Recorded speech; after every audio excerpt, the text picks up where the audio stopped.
Chapter 13. The Sword, the Soul of the Samurai. From these bloody institutions, as well as from the general tenor of Bushido, it is easy to infer that the sword played an important part in social discipline and life. The saying passed as an axiom, which called the sword the soul of the samurai, and made it the emblem of power and prowess. When Mahomet proclaimed that "the sword is the key of heaven and of hell," he only echoed a Japanese sentiment. Very early the samurai boy learned to wield it.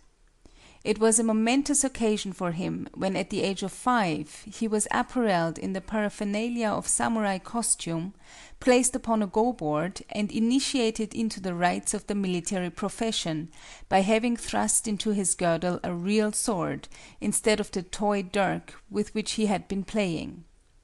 After this first ceremony of adoptio per arma, he was no more to be seen outside his father's gates without this badge of his status, even if it was usually substituted for everyday wear by a gilded wooden dirk. Not many years pass before he wears constantly the genuine steel, though blunt, and then the sham arms are thrown aside, and with enjoyment keener than his newly acquired blades, he marches out to try their edge on wood and stone. When he reaches man's estate at the age of 15, being given independence of action, he can now pride himself upon the possession of arms sharp enough for any work. The very possession of the dangerous instrument imparts to him a feeling and an air of self-respect and responsibility. He beareth not his sword in vain. What he carries in his belt is a symbol of what he carries in his mind and heart: loyalty and honor. The two swords, the longer and the shorter, called respectively daito and shoto, or katana and wakizashi, never leave his side. When at home, they grace the most conspicuous place in study or parlor; by night, they guard his pillow within easy reach of his hand. Constant companions, they are beloved, and proper names of endearment given them. Being venerated, they are well nigh worshipped. The father of history has recorded as a curious piece of information that the Scythians sacrificed to an iron scimitar. Many a temple and many a family in Japan hoards a sword as an object of adoration. Even the commonest dirk has due respect paid to it. Any insult to it is tantamount to personal affront. Woe to him who carelessly steps over a weapon lying on the floor! So precious an object cannot long escape the notice and the skill of artists, nor the vanity of its owner, especially in times of peace, when it is worn with no more use than a crozier by a bishop or a scepter by a king. Shark skin and finest silk for hilt, silver and gold for guard, lacquer of varied hues for scabbard, rob the deadliest weapon of half its terror; but these appurtenances are playthings compared with the blade itself. The swordsmith was not a mere artisan, but an inspired artist, and his workshop a sanctuary. Daily he commenced his craft with prayer and purification, or, as the phrase was, he committed his soul and spirit into the forging and tempering of the steel. Every swing of the sledge, every plunge into water, every friction on the grindstone, was a religious act of no slight import. Was it the spirit of the master or of his tutelary god that cast a formidable spell over our sword? Perfect as a work of art, setting at defiance its Toledo and Damascus rivals, there is more than art could impart. Its cold blade, collecting on its surface, the moment it is drawn, the vapors of the atmosphere; its immaculate texture, flashing light of bluish hue; its matchless edge, upon which histories and possibilities hang; the curve of its back, uniting exquisite grace with utmost strength; all these thrill us with mixed feelings of power and beauty, of awe and terror. Harmless were its mission if it only remained a thing of beauty and joy; but, ever within reach of the hand, it presented no small temptation for abuse. Too often did the blade flash forth from its peaceful sheath. The abuse sometimes went so far as to try the acquired steel on some harmless creature's neck. The question that concerns us most is, however, did Bushido justify the promiscuous use of the weapon? The answer is unequivocally no. As it laid great stress on its proper use, so did it denounce and abhor its misuse. A dastard or a braggart was he who brandished his weapon on undeserved occasions. A self-possessed man knows the right time to use it, and such times come but rarely. Let us listen to the great Count Katsu, who passed through one of the most turbulent times of our history, when assassinations, suicides, and other sanguinary practices were the order of the day. Endowed as he once was with almost dictatorial powers, repeatedly marked out as an object for assassination, he never tarnished his sword with blood. In relating some of his reminiscences to a friend, he says, in a quaint plebeian way peculiar to him, "I have a great dislike for killing people, and so I haven't killed one single man. I have released those whose heads should have been chopped off. A friend said to me one day, 'You don't kill enough. Don't you eat pepper and eggplants?' Well, some people are no better. But you see that fellow was slain himself. My escape may be due to my dislike of killing. I had the hilt of my sword so tightly fastened to the scabbard that it was hard to draw the blade. I made up my mind that though they cut me, I will not cut. Yes, yes, some people are truly like fleas and mosquitoes, and they bite, but what does their biting amount to? It itches a little, that's all. It won't endanger life." These are the words of one whose Bushido training was tried in the fiery furnace of adversity and triumph. The popular apothegm, "To be beaten is to conquer," meaning true conquest consists in not opposing a riotous foe, and "the best won victory is that obtained without shedding of blood," and others of similar import, will show that after all the ultimate ideal of knighthood was peace.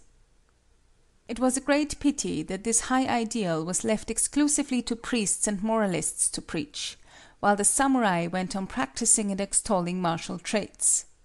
In this they went so far as to tinge the ideals of womanhood with Amazonian character. Here we may profitably devote a few paragraphs to the subject of the training and position of woman. End of Chapter 13. Chapter 14. The Training and Position of Woman. The female half of our species has sometimes been called the paragon of paradoxes, because the intuitive working of its mind is beyond the comprehension of men's arithmetical understanding. The Chinese ideogram denoting the mysterious, the unknowable, consists of two parts, one meaning young and the other woman, because the physical charms and delicate thoughts of the fair sex are above the coarse mental caliber of our sex to explain. In the Bushido ideal of woman, however, there is little mystery and only a seeming paradox. I have said that it was Amazonian, but that is only half the truth. Ideographically, the Chinese represent wife by a woman holding a broom, certainly not to brandish it offensively or defensively against her conjugal ally, neither for witchcraft, but for the more harmless uses of which the besom was first invented, the idea involved being thus not less homely than the etymological derivation of the English wife, weaver, and daughter, duhitar, milkmaid. Without confining the sphere of women's activity to Küche, Kirche, Kinder, as the present German Kaiser is said to do, the Bushido ideal of womanhood was preeminently domestic. These seeming contradictions, domesticity and Amazonian traits, are not inconsistent with the precepts of knighthood, as we shall see. Bushido being a teaching primarily intended for the masculine sex, the virtues it prized in woman were naturally far from being distinctly feminine. Winckelmann remarks that "the supreme beauty of Greek art is rather male than female," and Lecky adds that it was true in the moral conception of the Greeks as in their art. Bushido similarly praised those women most who emancipated themselves from the frailty of their sex and displayed a heroic fortitude worthy of the strongest and the bravest of men. Young girls, therefore, were trained to repress their feelings, to indurate their nerves, to manipulate weapons, especially the long-handled sword called naginata, so as to be able to hold their own against unexpected odds. Yet the primary motive for exercises of this martial character was not for use in the field. It was twofold, personal and domestic. Woman owning no suzerain of her own, formed her own bodyguard. With her weapon she guarded her personal sanctity with as much zeal as her husband did his master's. The domestic utility of her warlike training was in the education of her sons, as we shall see later. Fencing and similar exercises, if rarely of practical use, were a wholesome counterbalance to the otherwise sedentary habits of woman. But these exercises were not followed only for hygienic purposes. They could be turned into use in times of need. Girls, when they reached womanhood, were presented with dirks, kai-ken, pocket poniards, which might be directed to the bosom of their assailants, or, if advisable, to their own. The latter was very often the case, and yet I will not judge them severely. Even the Christian conscience, with its horror of self-immolation, will not be harsh with them, seeing Pelagia and Domnia, two suicides, were canonized for their purity and piety. When a Japanese Virginia saw her chastity menaced, she did not wait for her father's dagger. Her own weapon lay always in her bosom. It was a disgrace to her not to know the proper way in which she had to perpetrate self-destruction. For example, little as she was taught in anatomy, she must know the exact spot to cut in her throat. She must know how to tie her lower limbs together with a belt, so that, whatever the agonies of death might be, her corpse be found in utmost modesty with the limbs properly composed. Is not a caution like this worthy of the Christian Perpetua or the Vestal Cornelia? I would not put such an abrupt interrogation were it not for a misconception, based on our bathing customs and other trifles, that chastity is unknown among us. On the contrary, chastity was the preeminent virtue of the samurai woman, held above life itself. A young woman, taken prisoner, seeing herself in danger of violence at the hands of the rough soldiery, says she will obey their pleasure, provided she be first allowed to write a line to her sisters, whom war has dispersed in every direction. When the epistle is finished, off she runs to the nearest well, and saves her honor by drowning. The letter she leaves behind ends with these verses: "For fear lest clouds may dim her light, should she but graze this nether sphere, the young moon poised above the height doth hastily betake to flight." It would be unfair to give my readers an idea that masculinity alone was our highest ideal for woman. Far from it. Accomplishments and the gentler graces of life were required of them. Music, dancing, and literature were not neglected. Some of the finest verses in our literature were expressions of feminine sentiments. In fact, women played an important role in the history of Japanese belles lettres. Dancing was taught. I am speaking of samurai girls, and not of geisha, only to smooth the angularity of their movements. Music was to regale the weary hours of their fathers and husbands, hence it was not for the technique, the art as such, that music was learned. For the ultimate object was purification of heart, since it was said that no harmony of sound is attainable without the player's heart being in harmony with herself. Here again we see the same idea prevailing which we notice in the training of youths, that accomplishments were ever kept subservient to moral worth. Just enough of music and dancing to add grace and brightness to life, but never to foster vanity and extravagance. I sympathize with the Persian prince who, when taken into a ballroom in London and asked to take part in the merriment, bluntly remarked that in his country they provided a particular set of girls to do that kind of business for them. The accomplishments of our women were not acquired for show or social ascendancy.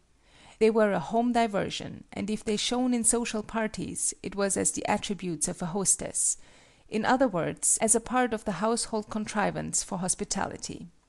Domesticity guided their education. It may be said that the accomplishments of the women of old Japan, be they martial or pacific in character, were mainly intended for the home, and however far they might roam, they never lost sight of the hearth as the center. It was to maintain its honor and integrity that they slaved, drudged, and gave up their lives. Night and day, in tones at once firm and tender, brave and plaintive, they sang to their little nests. As daughter, woman sacrificed herself for her father, as wife for her husband, and as mother for her son. Thus, from earliest youth, she was taught to deny herself. Her life was not one of independence, but of dependent service. Man's helpmeet, if her presence is helpful, she stays on the stage with him. If it hinders his work, she retires behind the curtain. Not infrequently does it happen that a youth becomes enamored of a maiden who returns his love with equal ardor, but, when she realizes that his interest in her makes him forgetful of his duties, disfigures her person that her attractions may cease. Azuma, the ideal wife in the minds of samurai girls, finds herself loved by a man who, in order to win her affection, conspires against her husband. Upon pretense of joining in the guilty plot, she manages in the dark to take her husband's place, and the sword of the lover-assassin descends upon her own devoted head. The following epistle written by the wife of a young daimyo before taking her own life needs no comment. Oft have I heard that no accident or chance ever mars the march of events here below, and that all moves in accordance with a plan. To take shelter under a common bough or a drink of the same river is alike ordained from ages prior to our birth.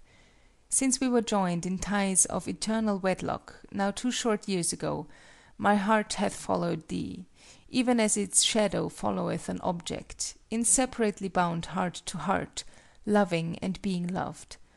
Learning but recently, however, that the coming battle is to be the last of thy labor and life, take the farewell greeting of thy loving partner. I have heard that Kō-u, the mighty warrior of ancient China, lost a battle, loth to part with his favorite Gu. Yoshinaka, too, brave as he was, brought disaster to his cause, too weak to bid prompt farewell to his wife. Why should I, to whom earth no longer offers hope or joy, why should I detain thee or thy thoughts by living? Why should I not, rather, await thee on the road which all mortal kind must sometime tread? Never, prithee, never forget the many benefits which our good master Hideyori hath heaped upon thee. The gratitude we owe him is as deep as the sea and as high as the hills.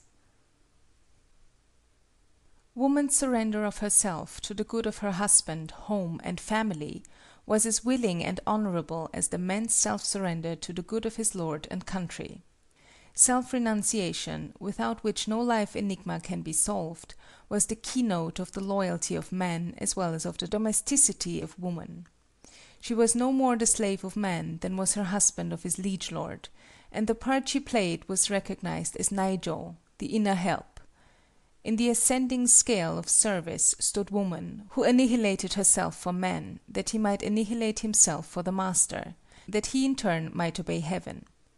I know the weakness of this teaching, and that the superiority of Christianity is nowhere more manifest than here, in that it requires of each and every living soul direct responsibility to its Creator. Nevertheless, as far as the doctrine of service, the serving of a cause higher than one's own self, even at the sacrifice of one's individuality, I say the doctrine of service, which is the greatest that Christ preached, and is the sacred keynote of his mission, as far as that is concerned, Bushido is based on eternal truth. My readers will not accuse me of undue prejudice in favor of slavish surrender of volition. I accept in a large measure the view advanced with breadth of learning and defended with profundity of thought by Hegel, that history is the unfolding and realization of freedom. The point I wish to make is that the whole teaching of Bushido was so thoroughly imbued with the spirit of self-sacrifice that it was required not only of woman but of man. Hence, until the influence of its precepts is entirely done away with, our society will not realize the view rashly expressed by an American exponent of women's rights, who exclaimed, May all the daughters of Japan rise in revolt against ancient customs. Can such a revolt succeed? Will it improve the female status? Will the rights they gain by such a summary process repay the loss of that sweetness of disposition, that gentleness of manner, which are their present heritage? Was not the loss of domesticity on the part of Roman matrons followed by moral corruption too gross to mention? Can the American reformer assure us that a revolt of our daughters is the true course for their historical development to take? These are grave questions. Changes must and will come without revolts. In the meantime, let us see whether the status of the fair sex under the Bushido regimen was really so bad as to justify a revolt. We hear much of the outward respect European knights paid to God and the ladies, the incongruity of the two terms making Gibbon blush. We are also told by Hallam that the morality of chivalry was coarse, that gallantry implied illicit love. The effect of chivalry on the weaker vessel was food for reflection on the part of philosophers, M. Guizot contending that feudalism and chivalry wrought wholesome influences, while Mr. Spencer tells us that in a militant society, and what is feudal society if not militant, the position of woman is necessarily low, improving only as society becomes more industrial. Now, is M. Guizot's theory true of Japan, or is Mr. Spencer's? In reply I might aver that both are right. The military class in Japan was restricted to the samurai, comprising nearly 2,000,000 souls. Above them were the military nobles, the daimyo, and the court nobles, the kuge, these higher sybaritical nobles being fighters only in name. Below them were masses of the common people, mechanics, tradesmen, and peasants, whose life was devoted to arts of peace. Thus, what Herbert Spencer gives as the characteristics of a militant type of society may be said to have been exclusively confined to the samurai class, while those of the industrial type were applicable to the classes above and below it. This is well illustrated by the position of woman, for in no class did she experience less freedom than among the samurai. Strange to say, the lower the social class, as for instance among small artisans, the more equal was the position of husband and wife. Among the higher nobility, too, the difference in the relations of the sexes was less marked, chiefly because there were few occasions to bring the differences of sex into prominence, the leisurely noblemen having become literally effeminate. Thus Spencer's dictum was fully exemplified in old Japan. As to Guizot's, those who read his presentation of a feudal community will remember that he had the higher nobility especially under consideration, so that his generalization applies to the daimyo and the kuge. I shall be guilty of gross injustice to historical truth if my words give one a very low opinion of the status of woman under Bushido. I do not hesitate to state that she was not treated as man's equal, but until we learn to discriminate between difference and inequalities, there will always be misunderstandings upon this subject. When we think in how few respects men are equal among themselves, that is, before law courts or voting polls, it seems idle to trouble ourselves with a discussion of the equality of sexes. When the American Declaration of Independence said that all men were created equal, it had no reference to their mental or physical gifts. It simply repeated what Ulpian long ago announced, that before the law all men are equal. Legal rights were in this case the measure of their equality. Were the law the only scale by which to measure the position of woman in a community, it would be as easy to tell where she stands as to give her avoirdupois in pounds and ounces. But the question is there a correct standard in comparing the relative social position of the sexes? Is it right, is it enough, to compare women's status to men's as the value of silver is compared with that of gold, and give the ratio numerically?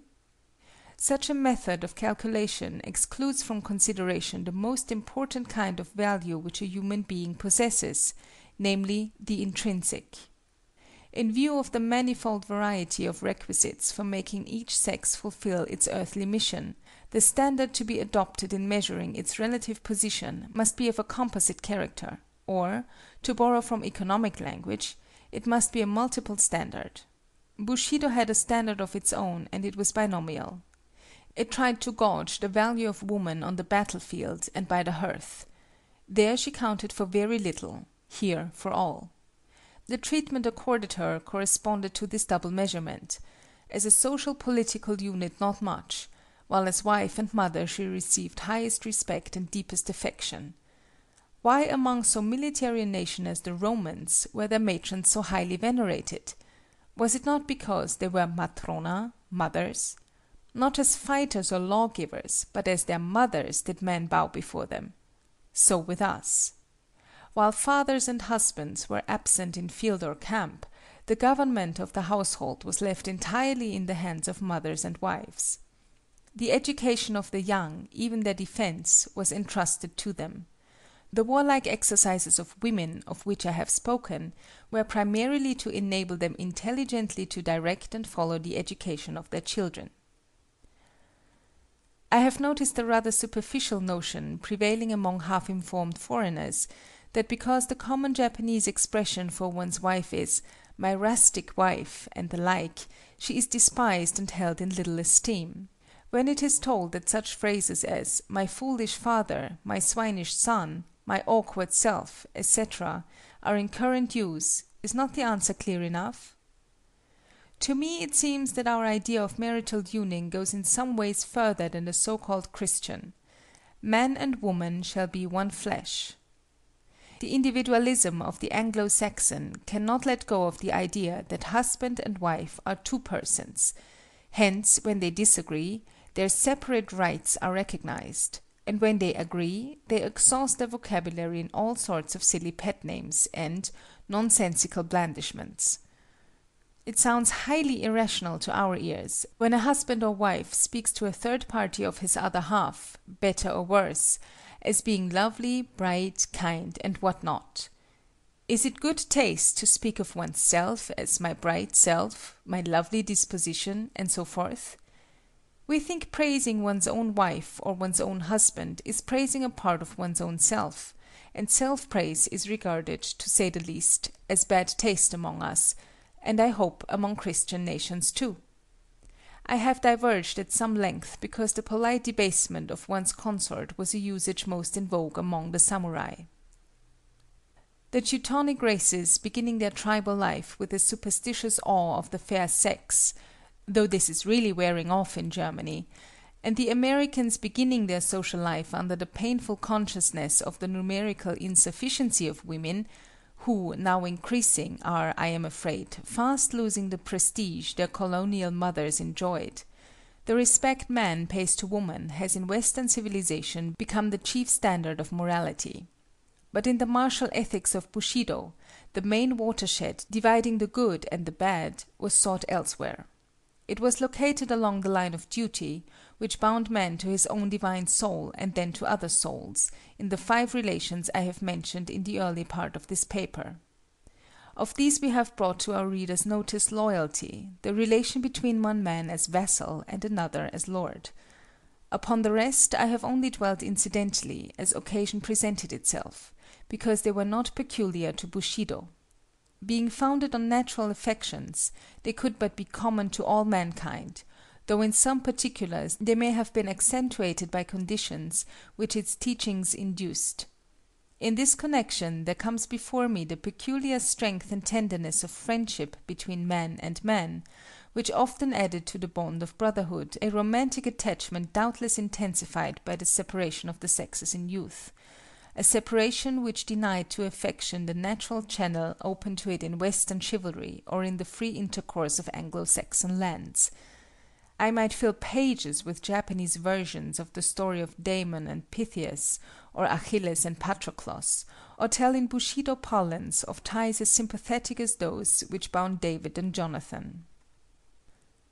End of chapter 14.